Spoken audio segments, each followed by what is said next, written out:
The Rhea story, Socrate chapter.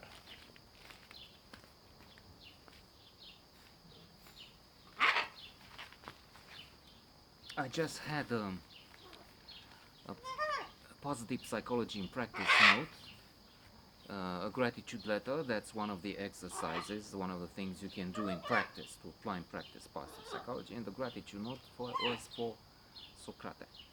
And come to think of it, since I was thinking and doing a bit of the Rhea story thing in within the what I was supposed to be positive psychology in practice. No, maybe I do the other thing now. I switch the old switcheroo. You do my crime, I do your crime. In what's that? Strangers on a Train is the film. No, but it made me think because in that gratitude note, I mentioned some of the stories we had together. I did in previous chapters. I mentioned Socrates going to Austria, and then we went together to Germany. We had to stop because diesel fuel we had wouldn't work in winter, and nobody would say anything. Very nice Austrians. Yeah, right. Finally, one said, put some additive, and then it worked. But 10 others wouldn't help by just saying this. You need to buy this $10 thing there, and it will, in your fuel, it will work like magic. Anyway, Germany, the guy who sold us the crooked, not working TV, those who packed toilet paper for us in Austria and sold them as VCR tapes. I mentioned a few notes on that Oltenia trip with Aid, with John Foster. Nu te potolești. Ce cu tine? Ce cu tine?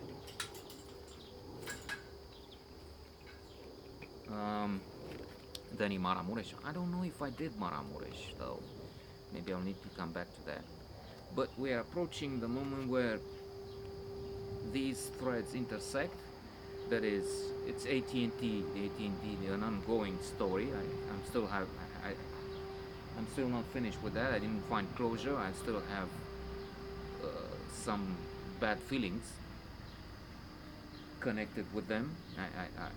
I still feel it wasn't an unfair attitude for all the events money that we spend here, and then consequently as an advertising for my own services, because it was AT&T, but people also knew this is the guy who's doing all our tours here. Okay, and he's involved with AT&T, so it was further an image boost for me. I mean, being associated, being the representative and the only one for Romania and Bulgaria at one point, for such a colossus, number 5, maybe 7 company in the world, biggest in all, compared with oil majors and anything else, everything else, was a credit to me. So that's also true. Image, self-image, maybe. Business card saying AT&T representative and all that. But then just $250 paycheck per month increased to the astronomical figure of 400. That was tops. True, finally, with the fact that I could, I had an allowance for a certain kind of trip to wherever, from Sofia, where I took the train, to in different categories, to Lisbon, to whatever, to Austria with a plane, and then I had to cross the Atlantic twice, and they don't allow first class. But then over there for the across the Atlantic, it was a $2,000, and I managed to spend only one. I don't know.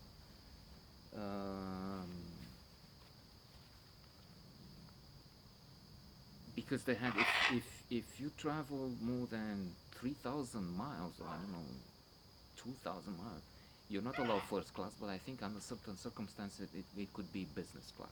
I don't know. It's a threshold. So out of that, I could make. So finally, I ended up making 1,500 or so from AT&T.